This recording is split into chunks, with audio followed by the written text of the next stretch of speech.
femme, elle prie encore. Toujours en train de sentir ce qui ne se voit pas. Elle pense qu'elle peut me résister. Seigneur, Alphonse, mais comment est-ce arrivé? On m'a dit que c'était un accident très grave. Non, Alphonse. Cette montre n'est pas innocente. Mon Dieu me l'a confirmé. Ça suffit maintenant. Franchement, je ne sais plus quel genre de femme tu es devenue. Quand Dieu parle.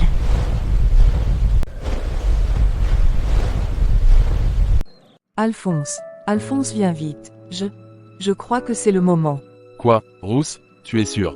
Le liquide. Les contractions. Notre bébé arrive. D'accord mon amour, respire, je vais te conduire à l'hôpital tout de suite.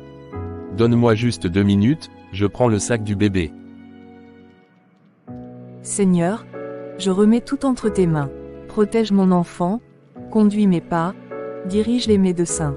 Je couvre mon corps et celui de mon bébé du sang précieux de Jésus-Christ. Saint-Esprit, accompagne-moi, que toute la cour céleste soit à mes côtés. Seigneur, je remets tout entre tes mains. Protège mon enfant, conduis mes pas, dirige les médecins. Je couvre mon corps et celui de mon bébé du sang précieux de Jésus-Christ. Saint-Esprit, accompagne-moi, que toute la cour céleste soit à mes côtés. Quelques minutes plus tard, ils arrivèrent à l'hôpital. Les infirmiers prirent Ruth en charge immédiatement. Monsieur Alphonse, félicitations. Votre épouse vient de mettre au monde un magnifique petit garçon, en parfaite santé. Merci Seigneur, merci. Mon Dieu, il est tellement beau. Rousse, merci, merci pour ce cadeau. On a réussi, malgré tout ce qu'ils ont dit, malgré les pronostics. Oui mon amour, le Seigneur est fidèle, il a confondu nos ennemis, il nous a honorés. Excusez-moi de vous interrompre, mais vous avez de la visite. De la visite, de qui donc? On n'attend personne. Chérie, tu as prévenu quelqu'un, ta famille, tes amis. Non, personne, je n'ai même pas encore averti ma mère, ni ta famille. Alors qui peut bien savoir que j'ai accouché? Il s'agit d'une dame, maman Brigitte. Elle a dit qu'elle vous connaît très bien. Et la façon dont elle vous a décrit, on voit qu'elle vous connaît intimement. Tante Brigitte, elle est ici. Mais comment sait-elle que j'ai accouché? Personne n'était au courant. Tu ne trouves pas ça étrange? Peut-être une coïncidence, ou elle a deviné que c'était bientôt le moment. Elle savait que tu étais à terme. Faites-la entrer, s'il vous plaît. Très bien. Je ne comprends toujours pas comment elle a su. C'est bizarre. Ne te fais pas de soucis. Concentrons-nous sur le bébé. Oh mes enfants, félicitations. Enfin, un enfant. Quel miracle. Je suis tellement heureuse pour vous. Alphonse, aujourd'hui, Dieu a fait de toi un homme complet. Merci tante Brigitte. Merci d'être venue. Soyez la bienvenue, maman Brigitte. Merci pour votre présence. Je ne pouvais pas manquer ça. Et j'ai apporté quelques cadeaux pour accueillir cette grâce venue du ciel. Merci beaucoup tante, vraiment. Oui, merci. Vous pouvez poser les cadeaux juste là, à l'entrée. D'accord ma fille. 3 jours s'étaient écoulés depuis la naissance du bébé. Dans le salon, Alphonse posa une main sur le colis soigneusement emballé que tante Brigitte leur avait offert. Il regarda Ruth qui berçait le nouveau-né. Chérie, tu ne viens pas voir ce que tante Brigitte nous a offert.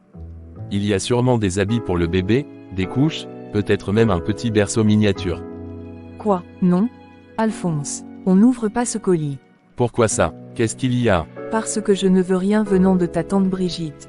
Tu as déjà oublié ce qu'elle nous a fait, Alphonse. Moi, je n'ai rien oublié. Rousse, tout ça c'est du passé. Peut-être qu'elle essaie juste de se racheter. Et puis, c'est la seule famille qui me reste du côté de mon père. Non Alphonse, Brigitte n'est pas venue pour nous bénir. Elle est venue couvrir sa honte. C'est la même femme qui a maudit notre couple. La même qui a juré que tu resterais stérile. Et maintenant tu veux que je reçoive ces cadeaux comme si de rien n'était. Tu es chrétienne, Rousse? Tu parles de pardon mais tu refuses d'oublier. Je pardonne, mais je reste vigilante. La Bible dit d'être simple comme une colombe, mais prudent comme un serpent. Si tu veux garder les cadeaux, garde-les. Mais ils ne resteront pas sous ce toit. Et surtout, pas autour de mon fils.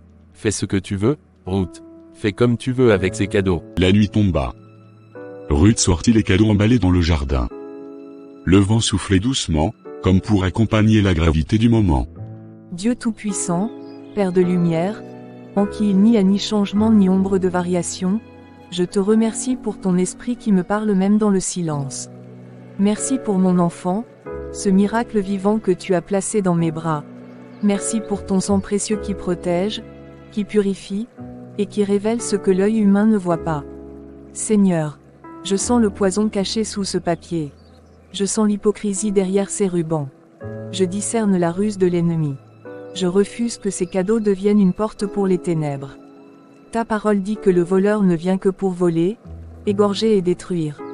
Mais toi, Seigneur, tu es venu pour donner la vie, et la vie en abondance.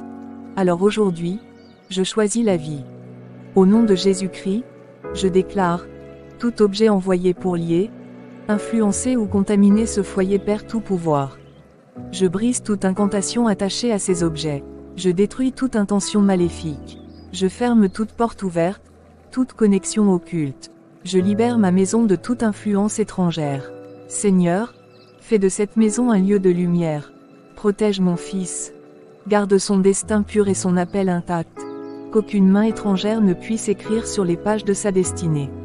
Je renvoie ces choses à la poussière. Je proclame que seul ton esprit règne ici. Au nom puissant de Jésus-Christ, Amen.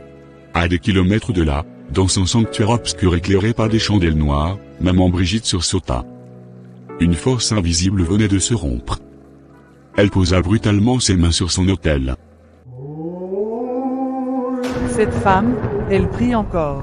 Toujours en train de sentir ce qui ne se voit pas. Elle pense qu'elle peut me résister.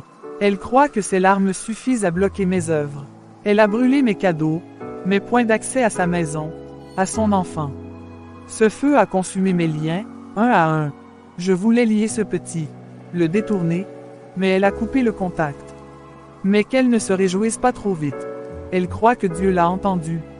Il suffit d'un seul moment, un relâchement, une seule nuit sans prière. Je trouverai une autre voie, une autre faille. J'appelle les anciennes alliances, je réveille les esprits endormis. Ce que j'ai commencé, je vais le finir. Elle m'a défié, elle va payer chaque larme. Cet enfant m'appartient, par le sang de l'oubli. Si leur Dieu veut le sauver, qu'il vienne le chercher lui-même. Je les attends.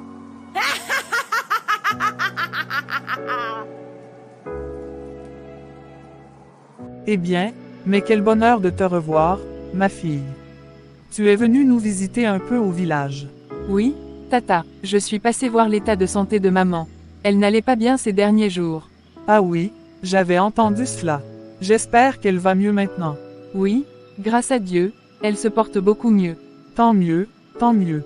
Et tu es dans le village depuis quand? Je suis arrivée hier. D'accord. Et tu repars quand? Demain matin. Et, tu travailles toujours dans la même société qu'Alphonse, n'est-ce pas? Oui, nous sommes toujours collègues. Pourquoi cette question, Tata? Ma fille, justement, je voulais te confier une petite chose. Tu sais que je ne pourrai pas monter en ville pour l'anniversaire d'Alphonse. Alors je me demandais si tu pourrais remettre un petit cadeau de ma part, discrètement. Ah, mais bien sûr Tata, aucun problème. Je peux même envoyer mon petit frère le récupérer ce soir, ou demain très tôt avant que je reparte. Merci ma fille, que Dieu te bénisse. Mais, j'aimerais que ce soit une surprise. Ne lui dis surtout pas que le cadeau vient de moi. Alphonse comprendra lui-même quand il ouvrira. Ça tombe bien, tu sais.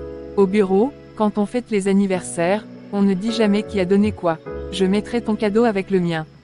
Il découvrira tout cela en même temps. Merci, ma fille. Tu m'aides beaucoup. Que le voyage de demain soit paisible pour toi. Merci Tata, on se revoit peut-être avant mon départ. Quelques jours plus tard. Dans la salle de réunion, tous les collègues d'Alphonse sont réunis. Dès qu'il entre, une ovation chaleureuse éclate. Joyeux anniversaire, Alphonse. Merci à tous, vraiment, merci. Je ne m'attendais pas à autant d'attention. Tiens, c'est pour toi. Ouvre-les ici, qu'on en profite aussi. Justement, j'allais vous le proposer. Je préfère découvrir tout ça devant vous. Alphonse déballe les paquets à main.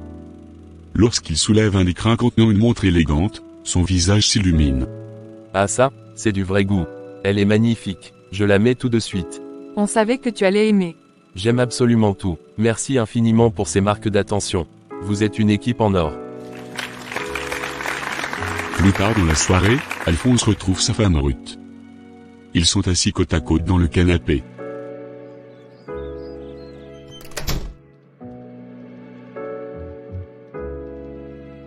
Tu sais, je ne t'en avais pas parlé, mais, j'ai vraiment apprécié les cadeaux que mes collègues m'ont fait aujourd'hui.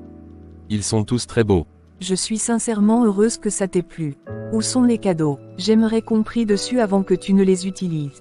Ruth, encore avec tes prières. Tu veux prier sur tout ce que tu vois, même une boîte de stylos ou un paquet de craie. Mieux vaut trop prier que pas assez. La prière ne fait jamais de mal. Les cadeaux sont dans le sac, posés sur l'armoire. Fais comme tu veux, moi je dois sortir, j'ai un dîner d'affaires important. D'accord. Que le Tout-Puissant veille sur toi. Quelques minutes après son départ, Alphonse est victime d'un terrible accident. Les secours alertent immédiatement Ruth, qui accourt à l'hôpital, paniquée. Lorsqu'elle aperçoit son mari blessé sur le lit d'urgence, elle se couvre la bouche de sa main. Seigneur. Alphonse. Mais comment est-ce arrivé? On m'a dit que c'était un accident très grave. Je remercie le Seigneur de tout mon cœur que tu sois encore en vie. Ça va, Ruth, je suis en un seul morceau. Pas besoin de commencer les sermons. Je ne te sermonne pas. Pardon si je t'ai donné cette impression. Ne t'énerve pas. Je t'en prie. Pas dans ton état. Tu veux que je t'aide à t'allonger. Tu devrais te reposer. Laisse-moi tranquille, je ne suis pas un enfant. Tu veux jouer à l'infirmière ou à la prophétesse avec moi, c'est ça? Non, Alphonse. Je veux juste être ta femme, et te soutenir. Tu as frôlé la mort. Laisse-moi t'aider au moins ce soir. D'accord, mais aide-moi juste à m'asseoir sur le lit. Rien de plus. Après cet accident, Alphonse est devenu comme une autre personne. Même sur son lit d'hôpital, il s'adressait mal à son épouse. Une fois rentré à la maison, c'était encore pire. Alphonse rentrait tard, passait ses nuits dehors et faisait tout le contraire de ce qu'il était avant. Quelques jours après l'accident, Alphonse perd son travail. Il fut chassé de son entreprise. Bon retour, Alphonse. Je t'espérais depuis longtemps. Tu m'espérais, et pour quelle raison encore? Depuis que tu es rentré de l'hôpital, tu n'as plus mis un pied à l'église. Ni aux enseignements. On doit quand même rendre grâce à Dieu pour tout ce qu'il fait pour nous. Rendre quelle grâce au juste? Le Seigneur t'a gardé, Alphonse. Tu aurais pu mourir dans cet accident. Tu dois lui dire merci. Où était ton Dieu quand je me retrouvais coincé dans cette voiture? Où était ton Dieu quand j'ai perdu mon travail? Ruth, s'il te plaît, ne viens pas me déranger avec tes histoires. Fion, Seigneur. Alphonse, tu bois maintenant. Et depuis quand j'ai besoin de ton autorisation pour boire un verre? Tu crois que ça fait quoi, d'avoir des tonnes de soucis? L'alcool, au moins, ça calme. Ce n'est plus toi. Ce n'est plus notre couple. Il faut qu'on prie sérieusement. Notre couple, tu veux parler de celui qui prie, qui jeûne, et qui galère depuis des mois. Tu veux qu'on prie pourquoi maintenant? Qu'on perde aussi la maison. D'ailleurs, autant te le dire, on est déjà au bord de perdre la maison. Et j'en ai marre d'attendre. Plus tard, après des heures de silence lourd, Ruth va dans la chambre. Elle s'agenouille au pied du lit et commence à pleurer et prier. Seigneur, montre-moi ce qui a ouvert cette porte. D'où vient ce chaos soudain? Pourquoi cette colère, cette violence? Je ne reconnais plus mon mari. Il était doux. Maintenant il me fait peur. Quelque chose de mauvais est-il entré chez nous? Parle-moi, Seigneur, éclaire-moi. Je ne veux pas perdre ma maison, ni ma famille, ni mon mari. Je ne veux pas que mon enfant grandisse dans la confusion. Aide-nous, révèle-moi ce que mes yeux ne voient pas.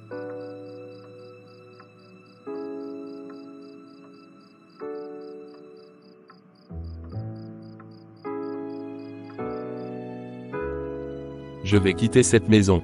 Définitivement, je ne peux plus rester ici. Elle me regarde comme si j'étais un démon. Je ne supporte plus sa présence. Au même moment, Ruth apparaît à l'entrée du salon, les yeux encore rougis. Tu veux aller où, Alphonse? Tu étais là depuis quand? Depuis assez longtemps pour t'entendre dire que tu veux partir. Chez ta maîtresse, n'est-ce pas? Qu'est-ce que tu racontes? Tu pensais que je ne savais pas. Je suis au courant de tout ce que tu fais dehors depuis l'accident. Tu t'abandonnes à des choses que jamais tu n'aurais faites avant. Ce n'est pas toi. Je refuse de croire que c'est toi. Et puis quoi encore? Je ne t'ai pas de compte à rendre. Si ça ne te plaît pas, tu peux partir. Sinon, c'est moi qui partirai le premier. Ce serait trop facile, Alphonse. Notre mariage ne sera pas détruit comme ça. Tu crois que je vais te laisser me quitter?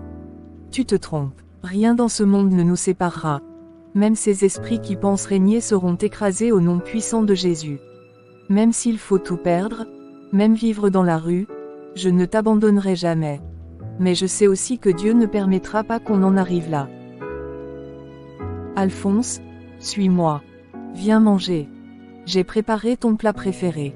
Alphonse reste immobile, déstabilisé par tant de calme, d'assurance et d'amour. Il ouvre la bouche, mais aucun mot ne sort.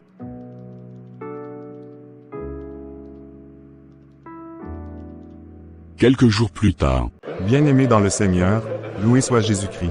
Pendant que j'étais en prière, tout à l'heure, l'Esprit de Dieu a déposé quelque chose de très précis sur mon cœur. Ce n'est pas un message ordinaire, et je vous demande de l'accueillir avec beaucoup de respect et de discernement. Le Seigneur m'a révélé qu'une femme se trouve ici ce soir, et que sa vie de couple est sérieusement menacée. Je ne peux pas entrer dans tous les détails devant l'Assemblée, mais Dieu souhaite intervenir avant qu'il ne soit trop tard. J'aimerais que la personne concernée vienne me voir immédiatement après la célébration. Joyce, ce message me concerne. Toi? Maman, mais... Depuis quand es-tu mariée? Oh, j'ai oublié un instant, j'ai agi comme si j'étais encore mariée.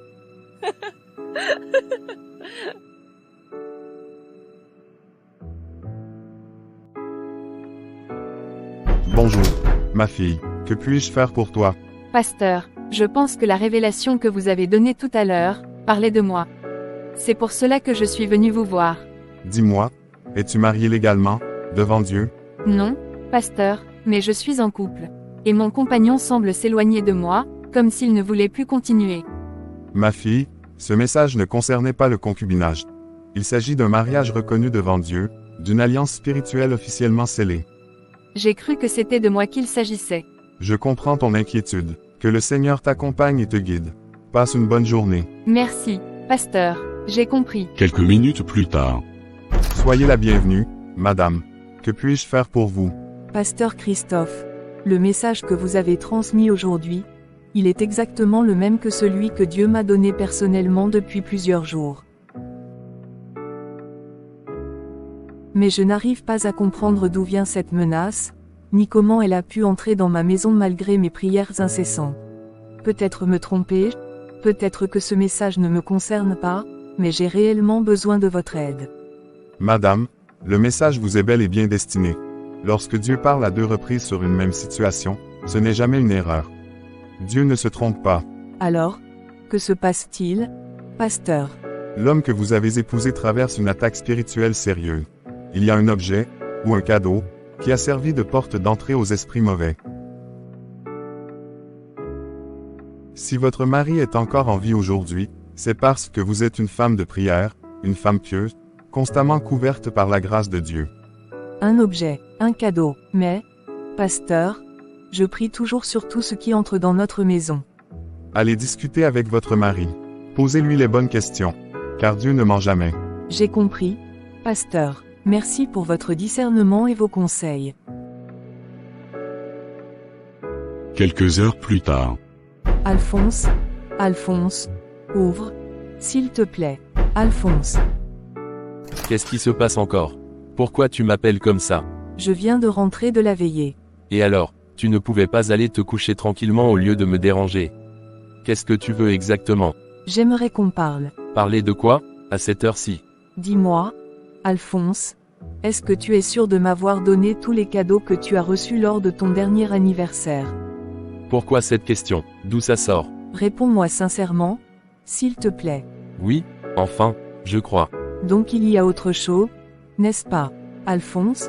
Ce que je te demande est très sérieux. Notre vie en dépend. D'accord, il y avait une montre. Je l'ai gardée sur moi ce jour-là. Mais après mon accident, elle a disparu. Je ne l'ai jamais retrouvée. Mon Dieu, qui t'a offert cette montre, Alphonse? Je ne sais pas exactement. C'était un cadeau anonyme. Ça devait sûrement venir d'un collègue. Pourquoi tu m'as caché tout ça? Parce que je ne voyais pas l'intérêt. Ce n'était qu'une montre. Non, Alphonse, ce n'était pas qu'une montre. Nous devons absolument connaître l'origine de ce cadeau empoisonné. Cadeau empoisonné. Et il aurait empoisonné qui, exactement? Toi et tes exagérations, Ruth? Ouvre les yeux, Alphonse. Quelqu'un essaie de nous détruire. D'accord, je vais poser la question à mes anciens collègues. Je verrai lequel d'entre eux me dira la vérité. Le plus tôt sera le mieux. Le lendemain,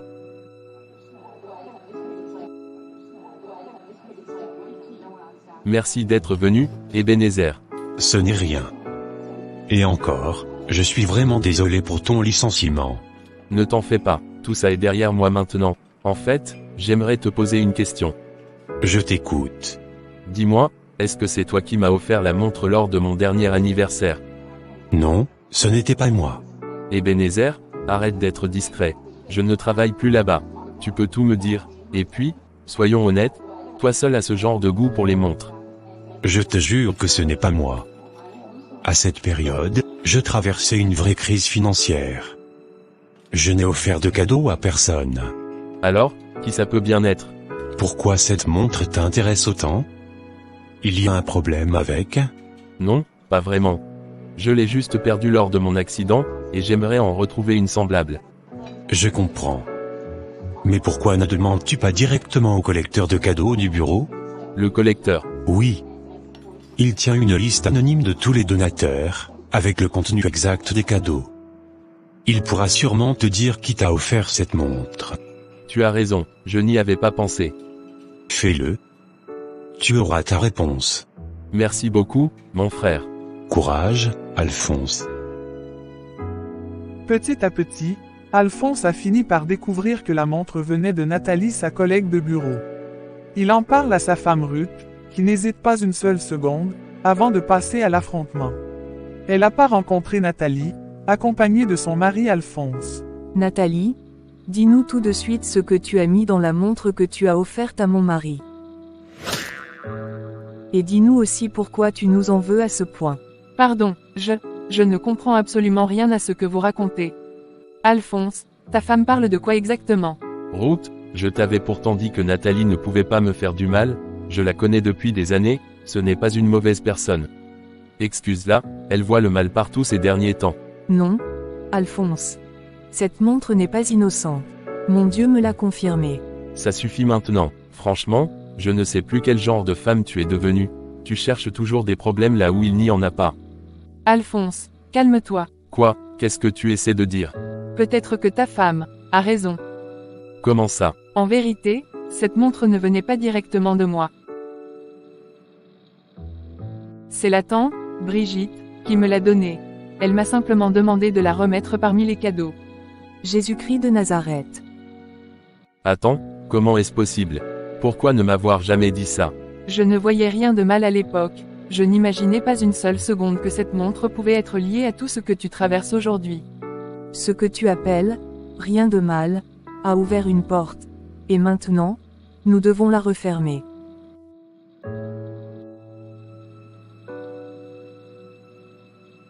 Nathalie expliqua donc à Alphonse et à sa femme ce qui s'était passé. C'est à ce moment-là que Alphonse commence à prendre conscience de ses erreurs et finit par croire ce que le pasteur avait révélé à sa femme Ruth. Quelques minutes plus tard, Maintenant, Alphonse, est-ce que tu comprends enfin ce que je te disais depuis le début? Je t'avais parlé de cette tante Brigitte, de ses paroles flatteuses, de ses gestes qui semblaient pleins de bonnes intentions, mais qui, en réalité, cachaient quelque chose de sombre.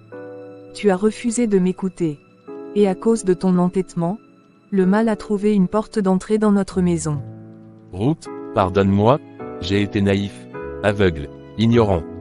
J'ai été faible, et sans m'en rendre compte, j'ai failli détruire notre mariage. Je t'excuse, Alphonse, parce que tu n'étais plus vraiment toi-même. Tu étais sous une influence qui te dépassait.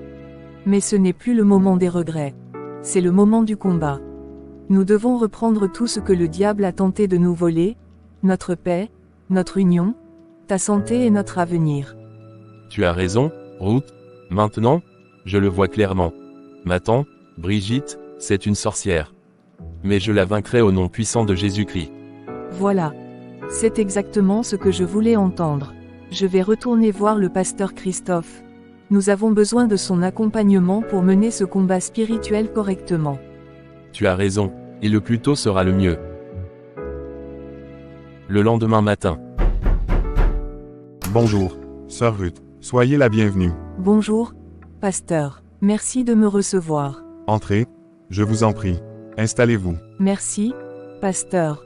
Comme vous me l'aviez dit lors de notre dernière rencontre, le mal s'était bel et bien introduit dans notre maison. Après votre conseil, j'ai parlé à mon mari. Nous avons mené des démarches, et peu à peu, toute la vérité s'est révélée. Ruth raconte tout au pasteur, tout du début à la fin.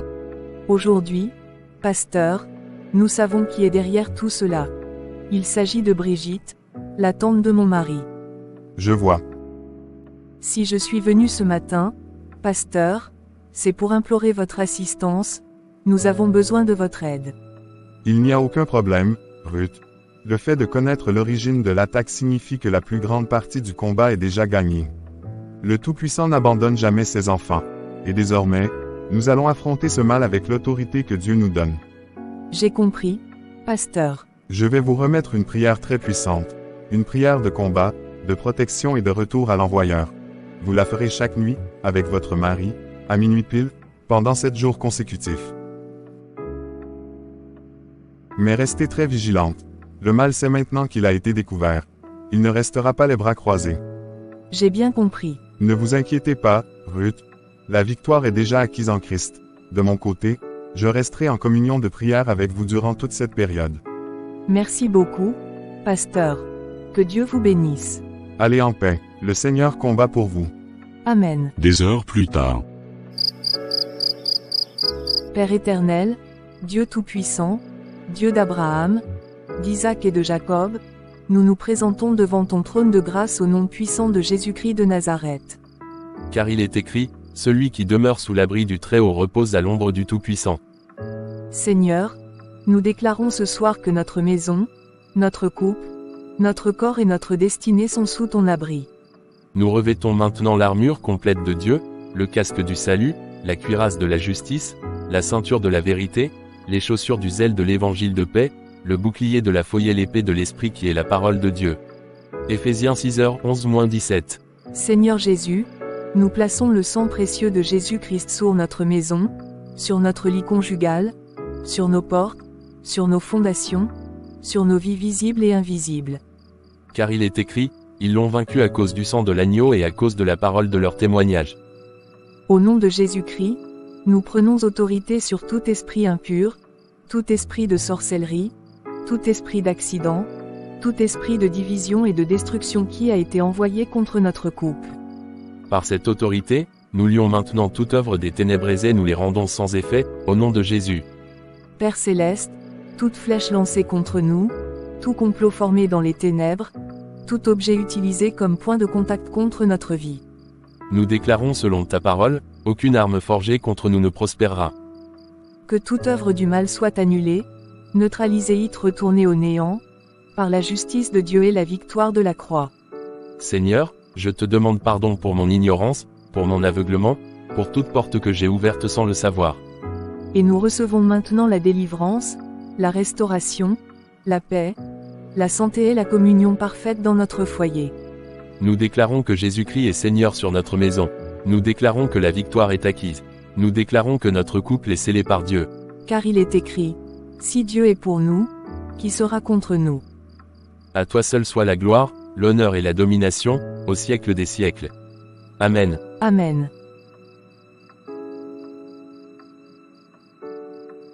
De l'autre côté. Cette prière, cette énergie, ils osent se lever contre moi? Je le sens, oui, je le sens.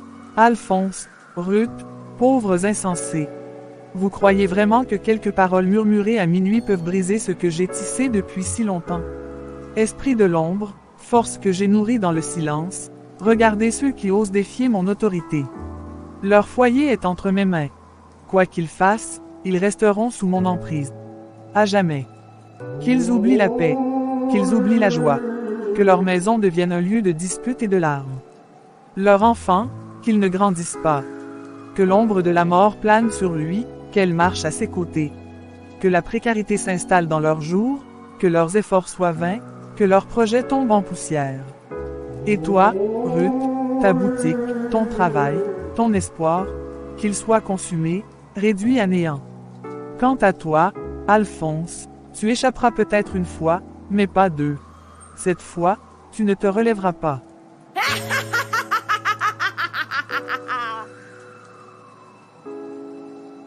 Test, esprit de l'ombre. Répondez-moi, non, non, ce n'est pas possible. Ne me laissez pas, je vous ai servi, je vous ai invoqué.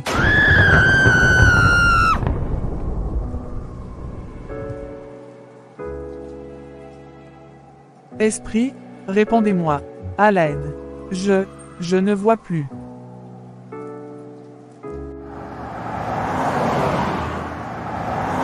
Allô, Madame Ruth Diallo? Oui, c'est moi. Je suis le docteur Amandine, médecin urgentiste à l'hôpital central. Votre mari, Alphonse Diallo, vient d'être admis aux urgences après un accident de la route très violent. Mon mari. Est-il vivant? Il est en vie, mais son état est critique. Il présente une hémorragie interne sévère et a déjà perdu beaucoup de sang. Mon Dieu.